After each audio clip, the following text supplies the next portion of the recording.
Hello and welcome to Applause to the Musician. Today we have been invited into Art Gottschalk, I keep pronouncing it Gottschalk, studio here at Rice Shepherd School of Music, and he has an incredible background in the music profession, and we met Art through several musicians that we've already and composers that we've already interviewed, and rather than myself go through your background, Art, because there's so much that you've done and so much that you've accomplished. I'd like you just to start a little bit and perhaps talk a little bit about your background here at Rice and some of the things you've done on the education side, and then let's talk a little bit about some of the compositions. Of course, the business side that you teach and the music side. I think that's very, very interesting. And then, of course, some of the travels and some of the things that you've got planned going forward. So this is an incredibly interesting interview, and I think it's time to listen and learn. And Art, welcome and thank you for inviting us into your studio. I know you've got a busy day.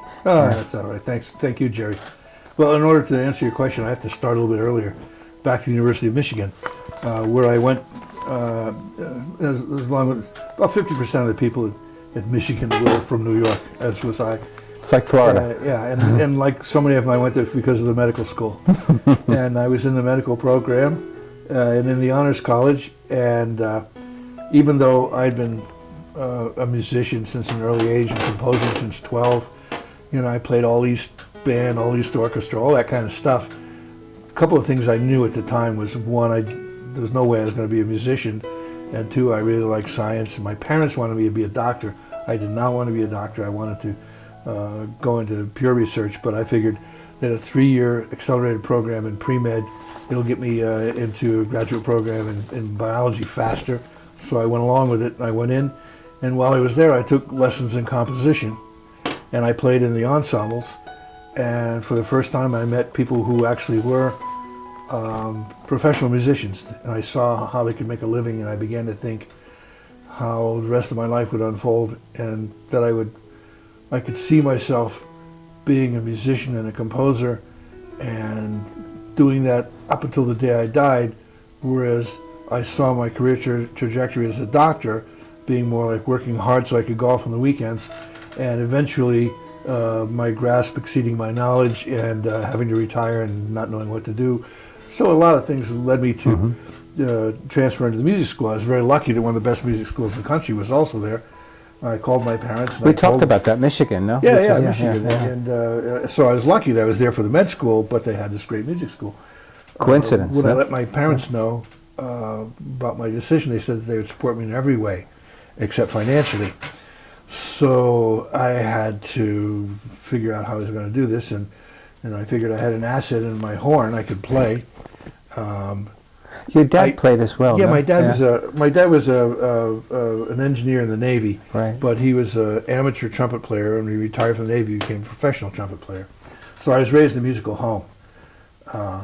But I worked a lot of different jobs. I was never afraid to work, labor, any other kind of job. But I figured I could make more money per hour playing the trombone. The problem was that classical gigs were few and far between, and at that time, this is in the 70s, psychedelic music was all the rage, and they rarely had trombone parts. But I was living outside Detroit, and there were a plethora of soul bands. Yeah. And they all at Motown. that time, Motown sound. Motown had actually already moved to Los Angeles, but all the remnants and the infrastructure was still there. Yeah. Tons of bands. And at that time, all the soul bands had a 3-man horn line, trumpet, trombone, sax, trumpet, 2 saxes. Sure. So that's why I could work. And I always found myself the only white guy in these black bands, which was a wonderful experience in many, incredible many education, ways. right? Yeah, many absolutely. ways, musically, sociologically, economically, etc. Absolutely. And because of that, I got work in the studios eventually because I could read, I could play in any style. Through that, I began to arrange also. So I was working my way through college as a player and as a studio guy.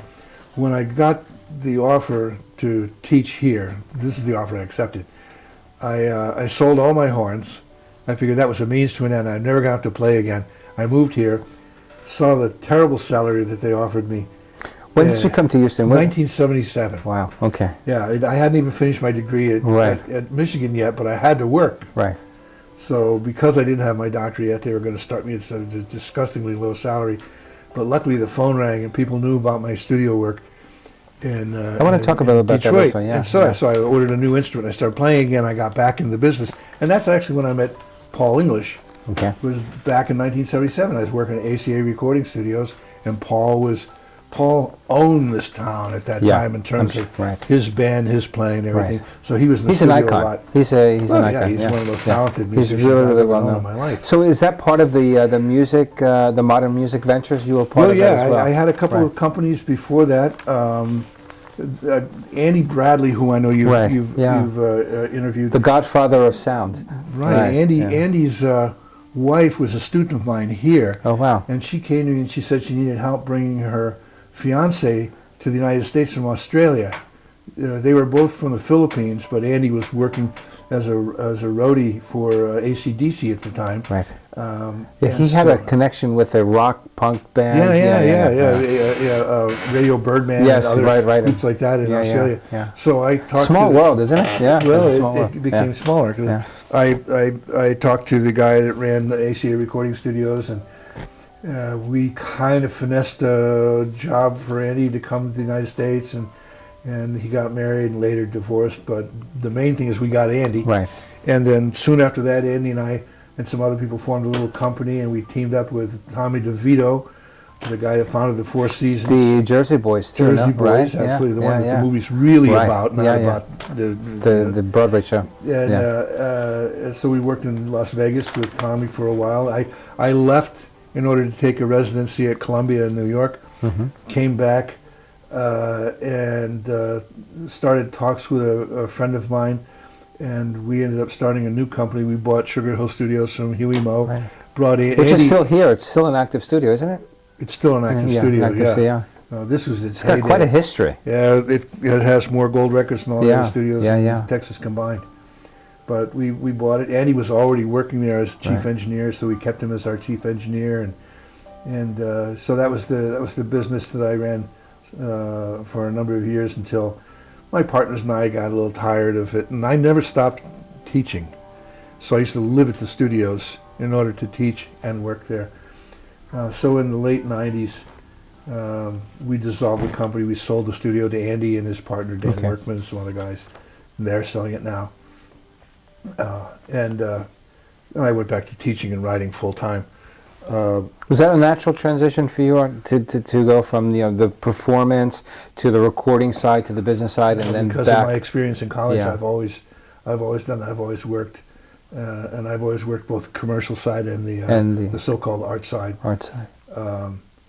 So now I could concentrate more on the things I want to do, which was compose and teach. And then I thought most of our students are not getting a real-world education, so I started teaching. I had been teaching CLE, continuing legal education courses in music, business, and law for a couple of years, and I decided we should teach it here to the students, so it's offered here for our students now as well. And I hope the students are understanding the importance of that. Oh, I think they understand the importance of it more than their teachers do. Yeah. Because the world that they live in is not the world their teachers live in. Oh, absolutely. The teachers live in a world where they can go out and get a job. Right. The students today, they've got to go out and make their own jobs. And so it's very, very competitive. Right. It's the name of the game. Yeah, absolutely.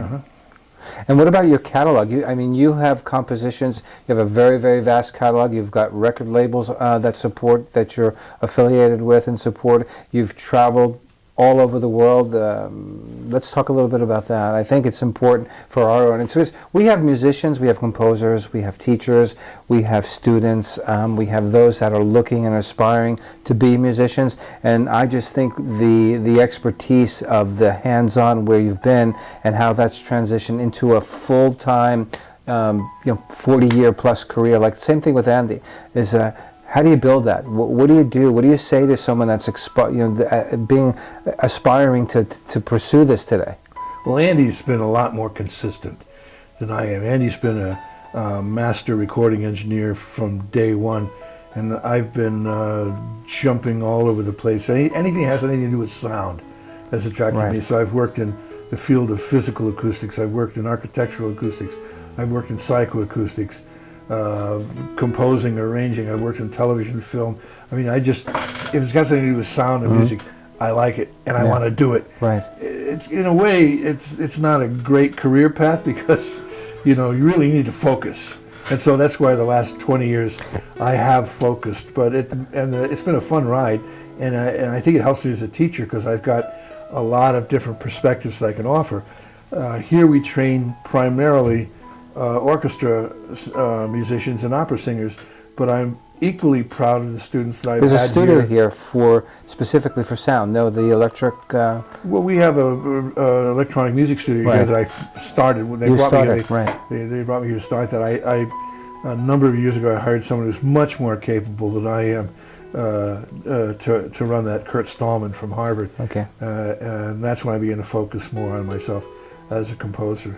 But the other thing is, as a composer, all these varied experiences have helped me out too. I just gave a lecture in China, where at the China Asian Music Festival, and most of the other guys there were talking about their national roots and how they can bring their culture and their national experience into their music and everything. And I told them, I said, a couple of things to remember is that I come from a colonial power too. It was only 250 years ago that we were also a British colony, and also we're a little bit different because we don't have really like a national folk song thing. I mean, we have folk songs, but they're really appropriated from the various cultures that have come here, unless you consider indigenous people's music, and most of us are completely unfamiliar with that, and people that have explored it have found slim pickings in terms of its viability for building a new music. So I said, my feeling is that the national music of my country is our greatest gift, the thing we export to the rest of the world, the great American songbook. Right. Jazz, movie music, the popular music that I grew up with. This is my sound. I may be a classical musician, the American songbook, but I am also a jazz musician. I'm a soul musician. I worked in country music. I'm not a country musician, but I worked in it. Right. I understand it. I respect it. I was there at the beginnings of hip hop. I've worked in hip hop. Again, just enough so I understand it. So I feel my job as a classical composer is to express my culture through my perception of the music around me, which also includes Bach and 16th century counterpoint, and Brahms and Wagner, but all these other things as well.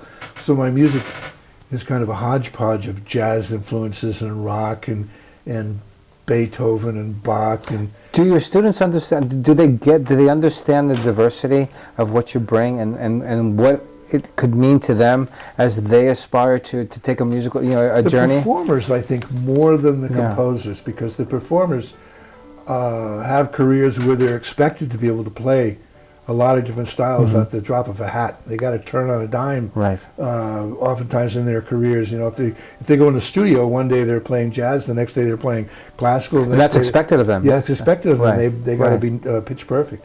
The composers, they're younger and they're all trying to find their voice, and they're kind of trying to win prizes, and that means they're trying to write the kind of music that will be seen as accepted. And when they come into my studio and I work with them, I try to get them to figure out what it is that they have to say. What do you impart with them? What's the message you want to give to them? I think that they have to stop thinking of themselves as craftsmen and think of themselves more as artists. Artists, okay. Yeah, which means, what do I have to say, and is this something best said through music? Okay. A lot of people come up with all kinds of philosophical memes and socio-political ideas and stuff, but that's not necessarily best expressed through music. Right. Or maybe they don't have the chops or the vocabulary yet to express that through music. But there's so many other things that they could do that they oftentimes feel that they shouldn't, because it's not looked upon as being the right way to do it. So is it rooted in music composition and theory so that they understand the basis and then go into the, I think it's more the influence of the academy okay. on what they're doing. I mean, if they weren't studying music composition in a university, I don't think they'd worry about these things. They wouldn't worry about what's acceptable, what should you do, what should you not do, what kind of thing should what school should I belong to, so that I can be part of the today's menu. How important is the academic side of that? Well, the academic side I think is very good for learning craft, the basic chops. I mean, music composition at what we do, They're not songwriting. That's another thing entirely. But when you're writing for orchestra and you're writing chamber music, you have to be equally powerful in terms of the chops, the craft, knowing what you're doing, as you do it. That comes, and then confidence and respect, and right. It's like learning to talk and read. I mean, you can have great ideas, but if you can't speak, no one's going to know you have great ideas. Right. So you have to learn to speak. Very much like an artist, right? Absolutely. They should have brush technique. Right. Absolutely. Yeah. I mean, there are people that take shortcuts, and they just jump on a bandwagon, they splash paint, or they do whatever. Right. But really the best artists, in my mind, are always the ones that get a really strong technique and then eschew it, rather than just interpret it, trying to bypass all the hard stuff. Yeah. Yeah. So the Academy makes sure you don't bypass the hard stuff. At the same time, I worry that a lot of us concentrate so hard on the hard stuff that we forget that we're artists as well. Right.